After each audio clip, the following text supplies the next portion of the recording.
We're pleased to be joined now by IACP's leadership. Joining me now is Executive Director Vincent Talucci and also Deputy Director Terry Cunningham. Gentlemen, thank you very much for being here. Appreciate it. It's great to be here. Thanks for having us. Vince, let's talk about some of the bigger strategic initiatives that you have coming for the IACP. No, great, Todd. So one of the major challenges that we as an organization have now is a good challenge to have. We've topped 30,000 members in 150 countries for the first time in this organization's 124-year history. Our main priority now is to figure out how to maximize and continue to engage those members as if we did when it was a 15,000 person organization. So from an engagement perspective, one of the things that is vitally important is making sure that we're listening to the members. That's our primary number one charge, and so when and how we do that is really important. One of the opportunities that we'll have at this conference is one, not only those hallway discussions, but also a town hall discussion with Terry and President DeLuca to hear from the members. That will build upon the more than 17 field listening sessions that we've had in the last 2 years. So I think it's an opportunity for us to make sure that we're listening to the members, but also building services and resources that they both want and need. All right, Terry, tell me about some of the goals and the focus of the IACP. Well, I taught, as I'm sure you're aware, the last 3 years have been really difficult in law enforcement and policing globally, not just here in the United States. What we're trying to do is make sure that we build out a strategic plan so that we can best serve our members, particularly in light of some of the events that have occurred, around the country. When we look at community police relations, that's one of our top focuses right now.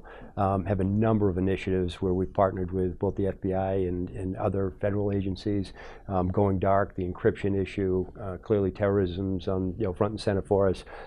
Response to mass casualty events. We just saw it in Las Vegas, the Pulse nightclub shooting. These are becoming more frequent and larger in scale.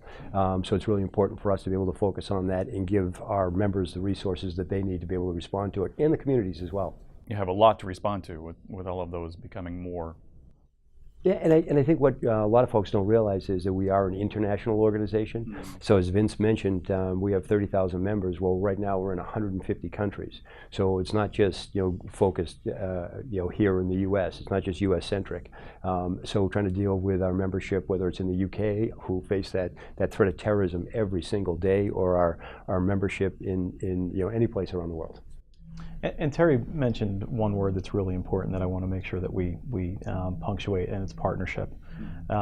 We don't do what we do on our own. In addition to having a really rich, diverse membership, we also reach out regularly, whether it's through our consensus use of force policy, where we convened 11 groups to come out with a meaningful policy document, or it's our ongoing relationships with, whether it's the University of Cincinnati or Yale University or the NAACP or the Anti-Defamation League. Those partnerships are really important to what we do because it adds that diversity of perspective. Because at the end of the day, those perspectives are going to lend itself to a really good piece of work for our members and also the profession. Right. We are here for IACP 2017 in Philly. Some of the big themes that you're looking forward to, or they're going to be a part of the convention this year?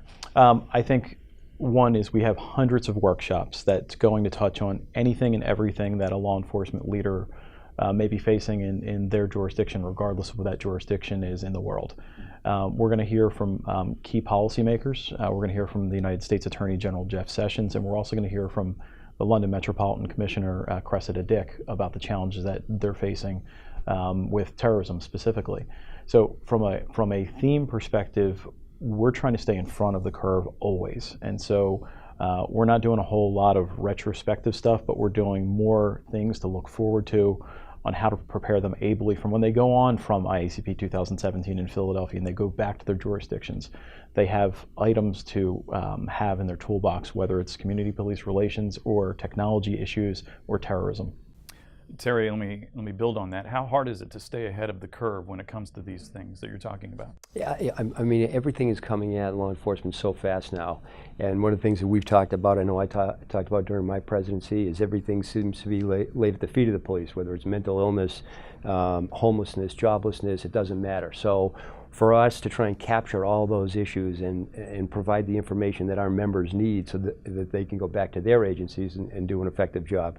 One of the things that we've put on now at every conference that we've done is our Global Perspective series.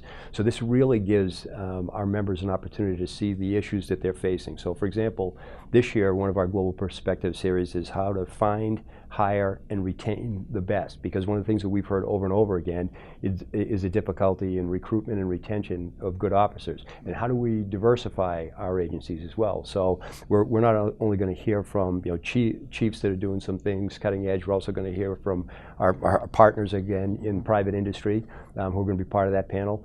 Another one of our critical issues forum is going to be Chief John Mina from Orlando PD. He's going to talk about the Pulse nightclub shooting and talk about how difficult it was to manage that scene, to respond to that scene, and some of the aftermath. How do you, resiliency issues? How do you deal with your officers who have gone through that, and how do you help bring your community back together after an event like that? And then, as Vince says, we've got our listening session where Vince, myself, and President Talucci are just going to hear from the membership. And I think finally that our Critical Issues Forum is going to be one of the highlights of this year. So on Tuesday from 10 o'clock to 11:30, we've got a loaded panel of experts to talk about policing post-Ferguson and what does it look like, and is there depolicing? Is there a Ferguson effect? How are police agencies responding to these high-profile use of force cases? So on that panel, we've got Scott Thompson from Camden, New Jersey. Got Delrish Moss from Ferguson. We've got Rich Stanek, the sheriff from Hennepin County. Vanita Gupta from our civil rights community. Yeah, and Jim Pasco from the FOP. I would encourage everyone to go to the General Assembly on Monday morning to hear about a path forward from President Talucci. It's going to be exciting in our 125th year and beyond.